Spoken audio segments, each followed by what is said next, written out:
Hello and what is up YouTube? My name is G3 Iron and today we are going to be taking a look at a wonderful, beautiful spreadsheet where we are talking about league ascendancy changes and the pattern that has existed or has started to emerge over the last 8 or so leagues in Path of Exile, and we'll be using some of this data to make wildly inaccurate and totally crazy predictions about what changes might be coming down the pipe in 3.9, 3.10, 3.11, and potentially 3.12, leading all the way up to next year's release of 4.0. These sort of speculation videos and discussions are incredibly fun for me because I get to theorize and essentially have conversations with all of you about things that we have zero factual proof of happening or not happening until they happen, at which such time all of us will be proved wrong, right, or still slightly balding. So if you're new to the channel, welcome.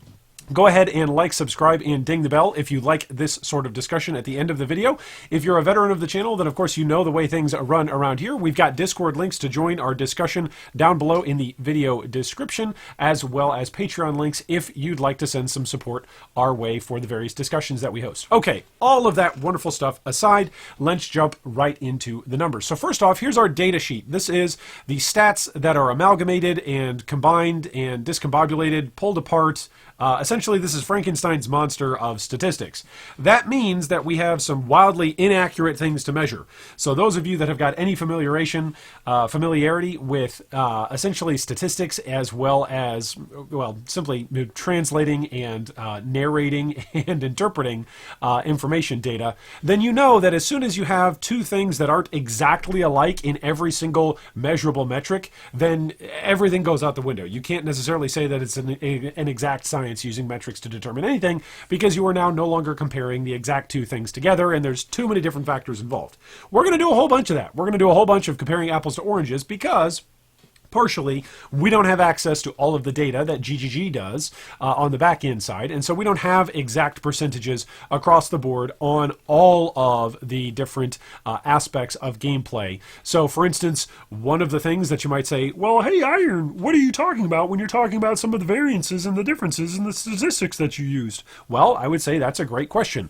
One variance is simply the level of all of these different characters that are being measured in playability. So if you look and you see here in Blight League, which was the most recent league that was announced with statistics for its various ascendancies that were being played, we have PC players playing on softcore and hardcore to level 90. When you compare this with something like our statistics from Abyss League, which of course you can access all of these links down below in the video description if you want to check out the numbers yourself. This is the PC but softcore only and only to level 70. You compare that with the bestiary statistics, which compares PC softcore level 90 plus. So you've got some differences here. Other differences, of course, are also true but not necessarily as applicable, such as just the number of players playing. It could be that a league is more popular and maybe an ascendancy in general is more popular among a player base, and so it brings more players back that then shift the percentages of players playing a particular ascendancy towards one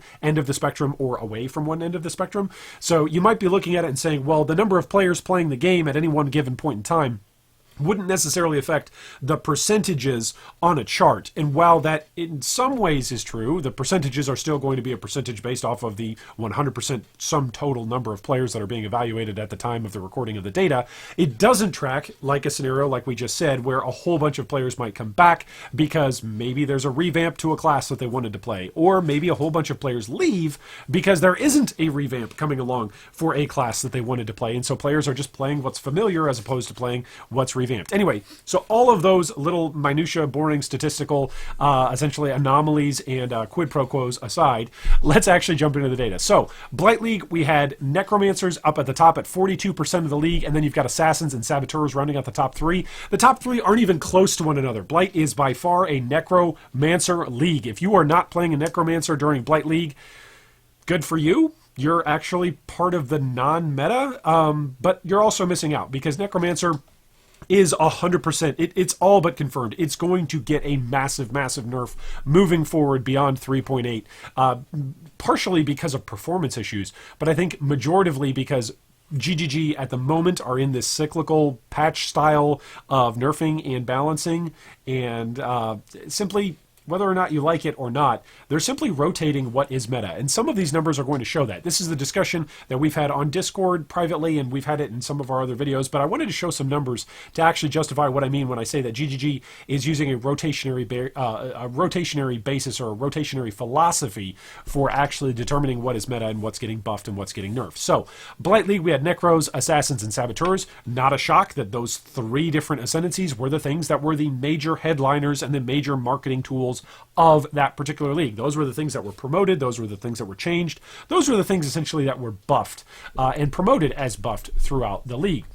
When we look back, we're only going as far back as Abyss League because that's as far back as I could go and get any kind of reliable data. Harbinger, we had statistics that were reported on it, but those statistics have to do with like area levels and number of times player die. They didn't have other comparable statistics to like what we've got in the rest of the league. So dating all the way back to Abyss, the top 3 were Slayer, Raider, and Inquisitor, and Necromancer, but you can already see a massive difference in the player base dating back to Abyss League, which the massive difference is simply this.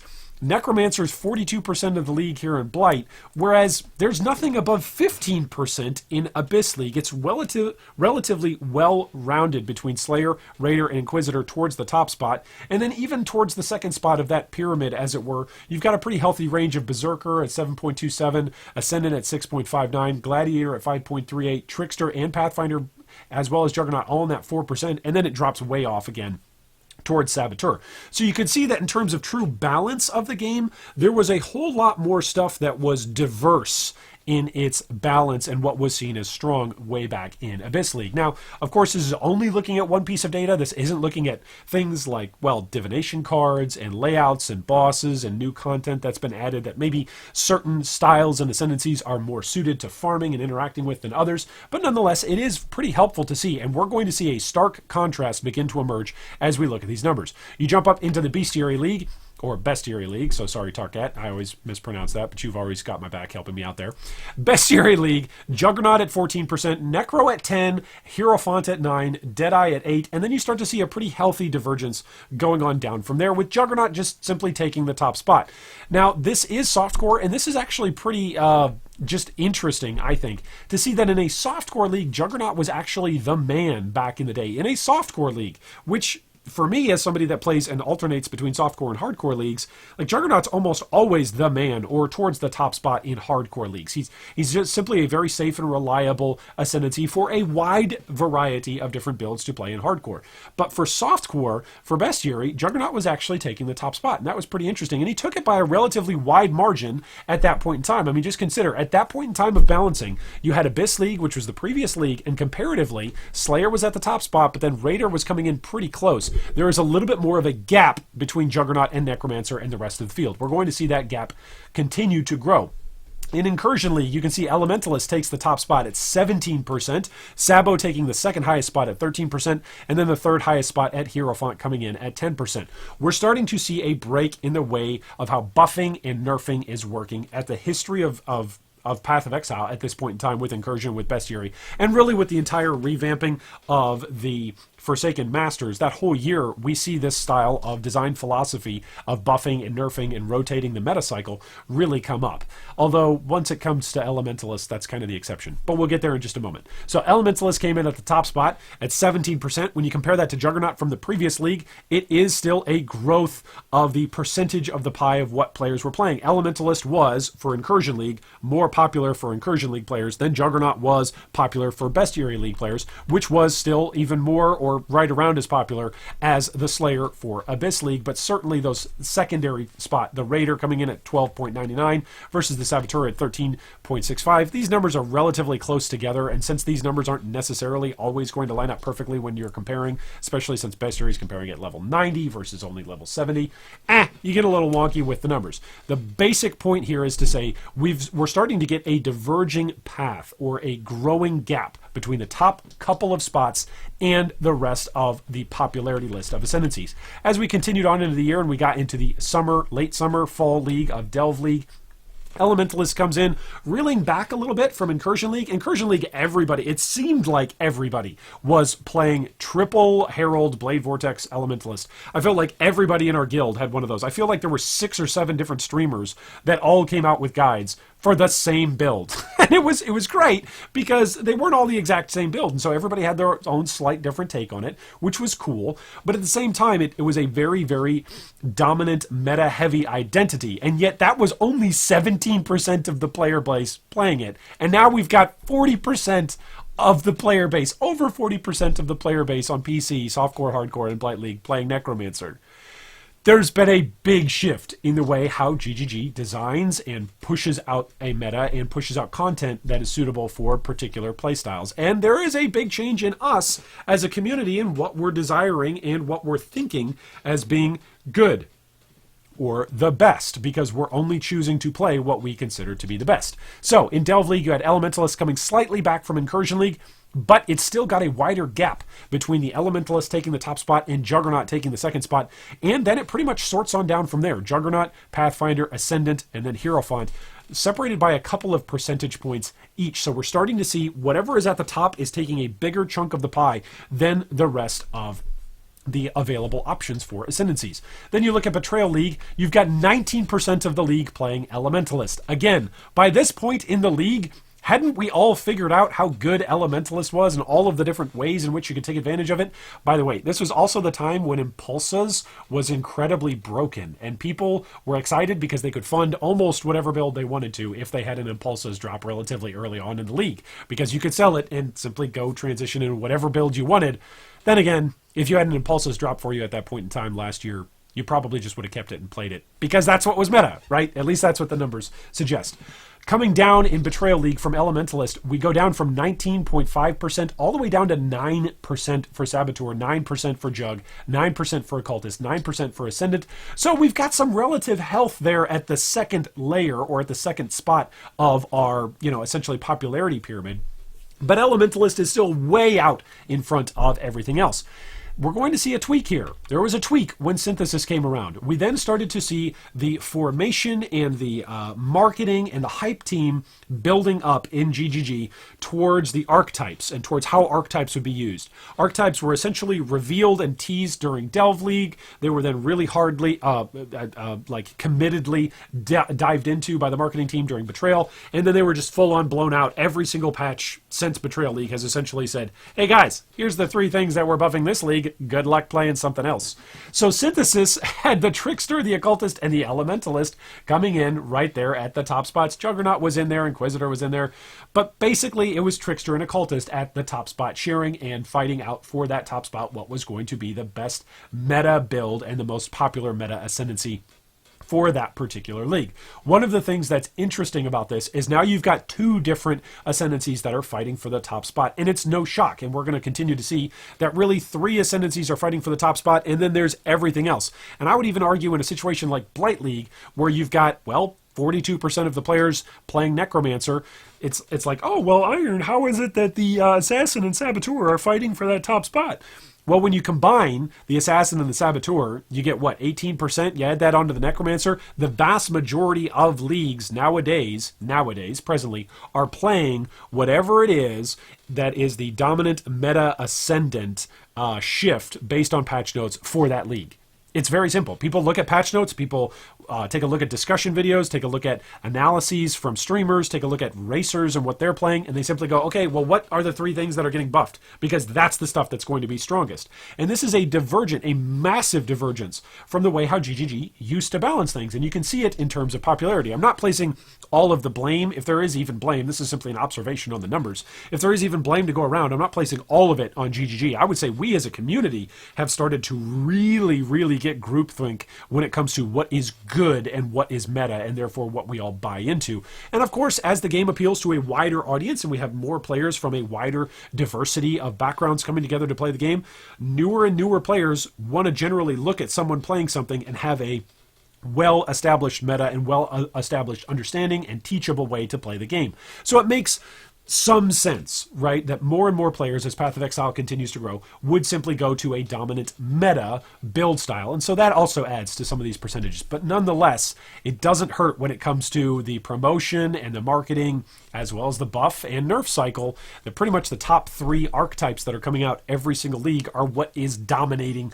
that particular league. So Trickster, Occultist, Elementalist, and Synthesis.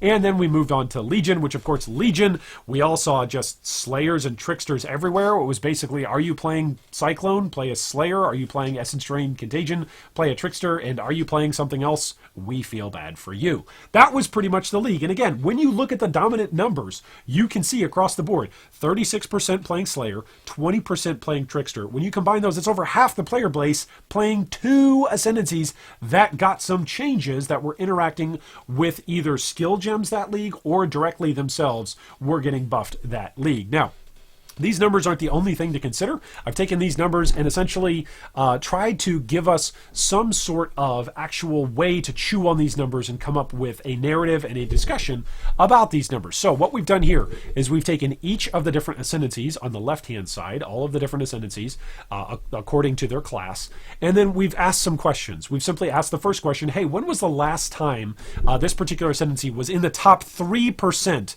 And what I mean by percent there, or it should really be the top 3 ranked. Essentially, it shouldn't be percentage because it's not a percent. But when was the last time that this particular ascendancy was in the top 3 in terms of its percentage of popularity? That's kind of what I was aiming for with the percentage there. So you can see Berserker was in the top 3 during Legion League, and you just come over here and you look during Legion League. Hey, Berserker was indeed in the top 3%. It was at 9% according to the Legion League statistics. That being said, it was still way far behind Slayer and Trickster. So those are the sorts of questions that we're asking. We're asking that of each and every ascendancy. The second question that we asked was the most recent time it was in single-digit percentage played.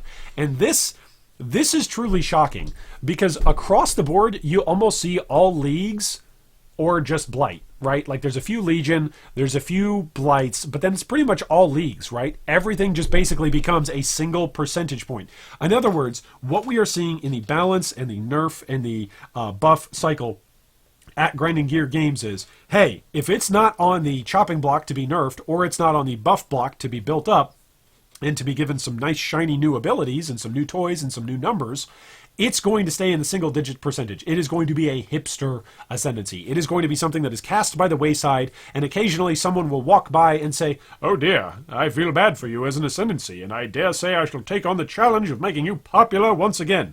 Right? That's where things are at. It's either going to be a dominant, meta-defining, league-defining ascendancy for those 3 months, or for those, 16 weeks, or it's going to be kind of hipstery, kind of left out.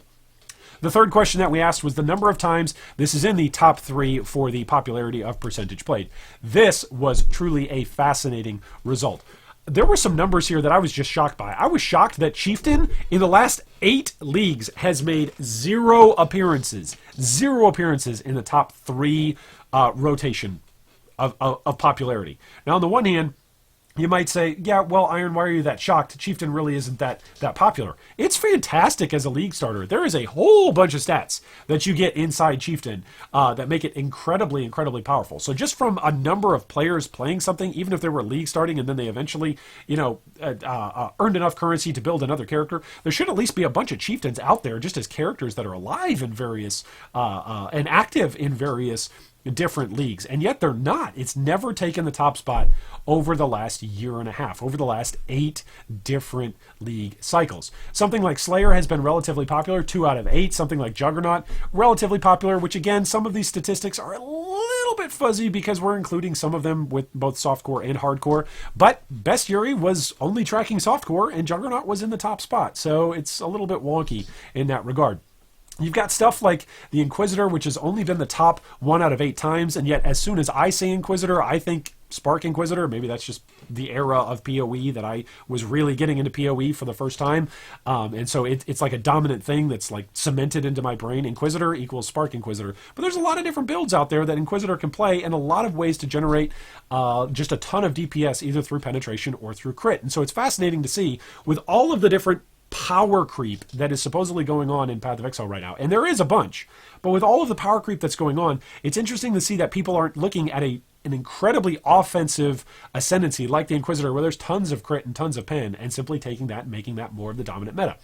Versus the Hierophant. I thought for sure the Inquisitor, which has had several different buffs over the last, and changes over the last couple of League patches, would be more frequently in the top percentage played than Hierophant. But Hierophant, of course, due to brands that were released during Betrayal, as well as during the 3.2 cycle, simply had a lot of changes that have made them attractive to be in the top 3 ranking spots of League popularity. Then you look at some of these others, and you're like, man, Chieftain's never been in the top spot, Gladiator's never been in the top spot, Champion's never been in the top spot. You mean to tell me that some of these very heavily melee-oriented art, I'm not going to say melee-oriented classes, right? I think they are melee-oriented in a lot of ways, but you can play them in a lot of different ways, Champion and Gladiator especially, Chieftain as well, actually. So there's lots of different ways that you can play these Ascendancies. But you would think some of them that look like big, bulky, like hammer-wielding guy or shield, sword, and board guy or dual-wielding guy, like, you would think these would be taking some of the top spot just on art and theme alone sometimes, especially when we had the Melee update.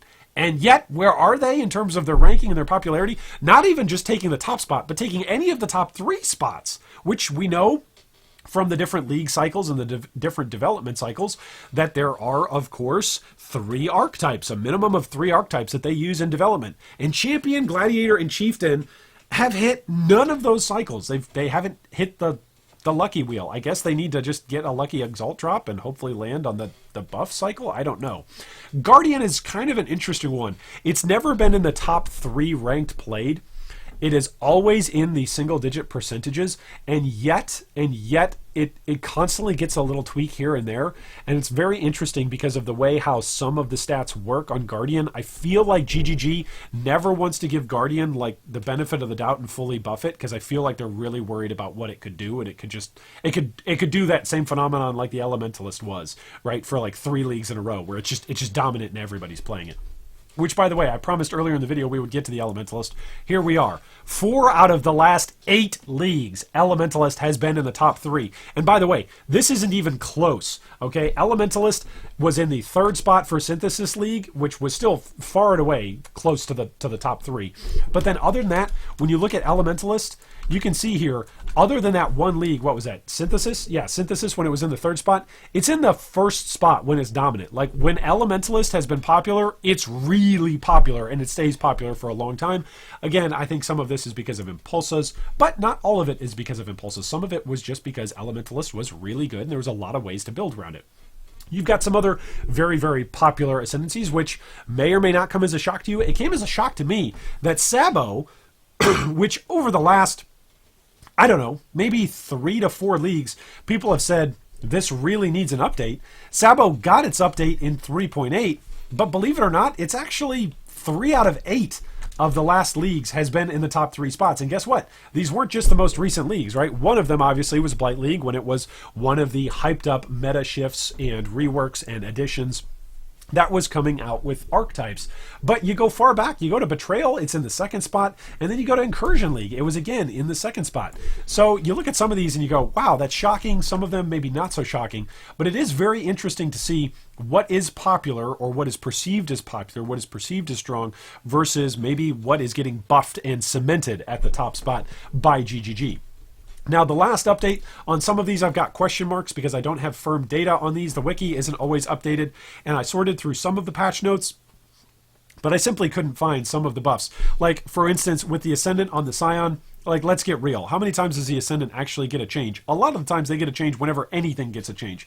So to say, like, it was last updated at a particular league really wouldn't give us an accurate way of saying, hey, here's where the Ascendant is. So the Ascendant is kind of, again, another exception to all of this data. Okay, we've now come to the point in the video that you've all been waiting for, which is the last question, and it's the question that I want to hear from you all. So this is most likely to be changed between now and 4.0. I would love to hear from each of you what you think about this. I am going to spoil this and give you my thoughts on this here in just a moment. But if you want to, let's say, join our Discord or type out a comment and let me know how funny you think my slightly balding forehead is, you can do that right now while I take a drink, and then I'm going to reveal to you what my most likely to be changed ascendancies between now and 4.0 will look like. So get typing.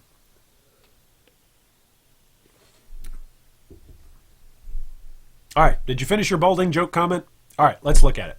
So first off, here is what we are looking at for the most changed options in terms of between now and 4.0. When we are looking at these numbers, I will always want to remind you that these particular statistics are just my opinions. So as you're looking at these are just my opinions. This is not official GGG stuff. We have zero factual evidence for any of this to happen. This is all just based on me looking at a spreadsheet that I made, looking at these stats that are totally wacky and zonky.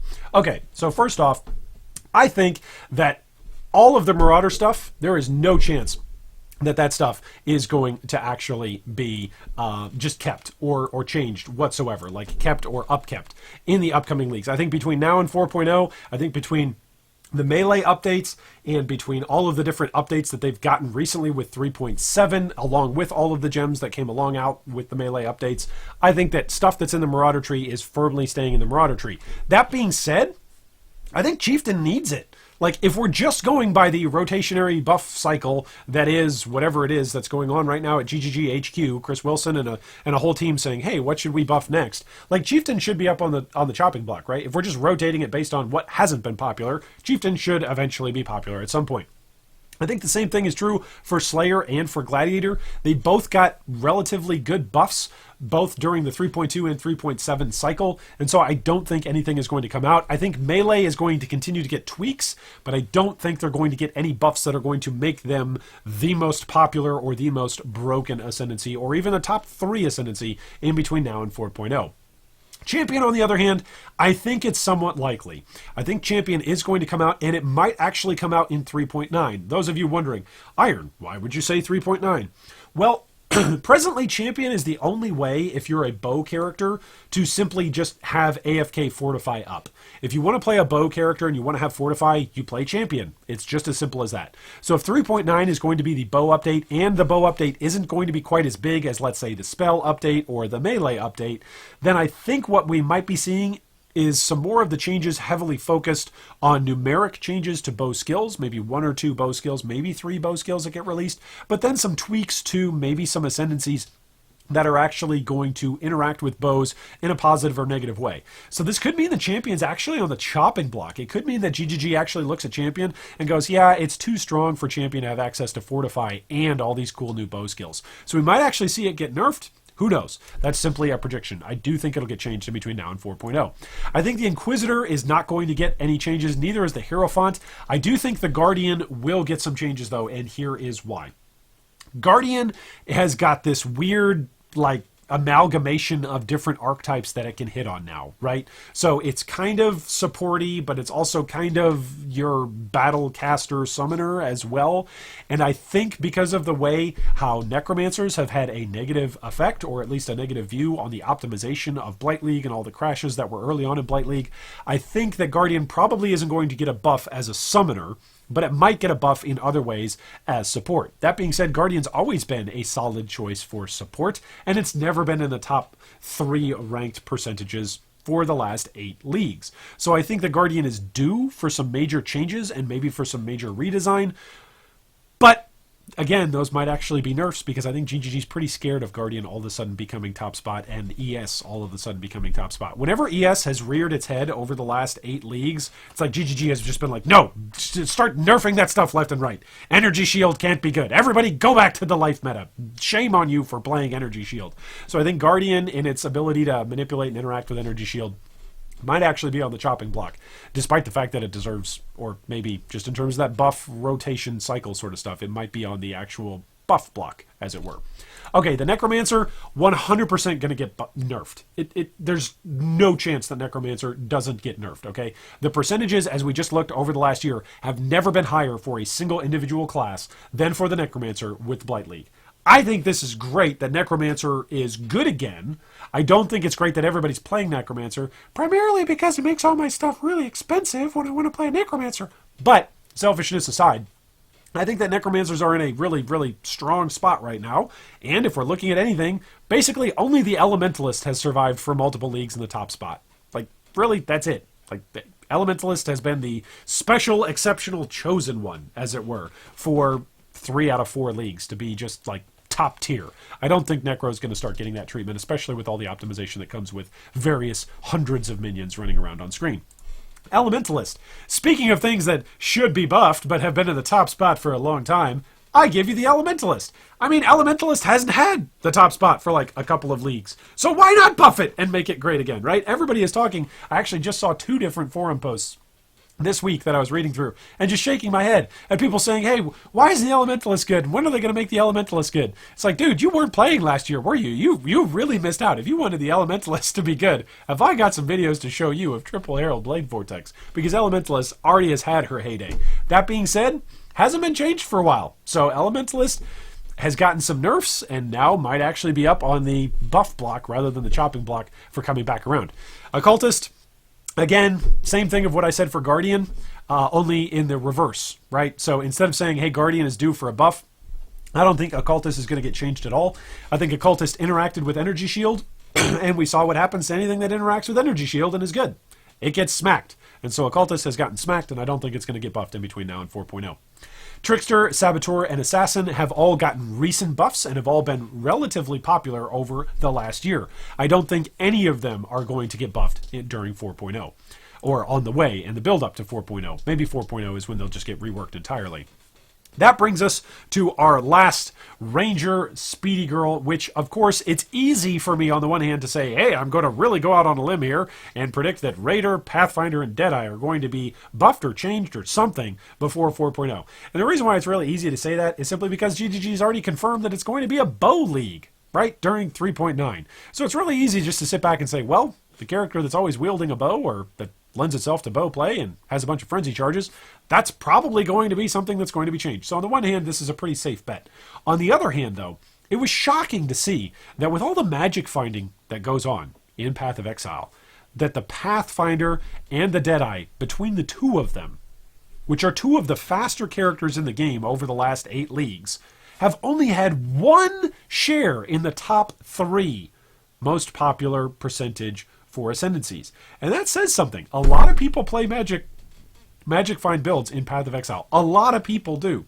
And the fact that Pathfinder and Deadeye, as some very heavily invested primary Ascendancies for players that want to play Magic Find, have only been in the top spot a single time between the 2 of them in 8 leagues, I think that's going to change. That doesn't necessarily mean it's going to change because of the Magic Find aspect. It might simply change because, well, they're bows, and bows are going to get a buff for a change or a nerf for something.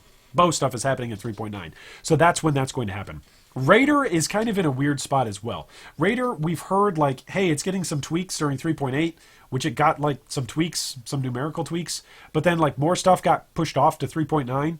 But we're constantly told that Raider's not getting a complete rework, but there's going to be some tweaks and some changes. Anyway, all that is to say, I think Raider is due, right? So that's where we're at. Those are my predictions for what I think is going to happen in between now and 4.0. I would love to read and hear what your predictions are, as well as just any feedback that you've got on this kind of crackpot data analysis that we do right here in Good Guy Gaming. So if at any point in time you want to leave a comment, let us know what your thoughts are. I'm happy to interact and read those. And if at any point in time, again, you want to join our Discord or join our Patreon and support us, you are more than welcome to do so. And thanks once again, shout out to all of our Patreon supporters for making videos and discussions like this happen on a regular basis.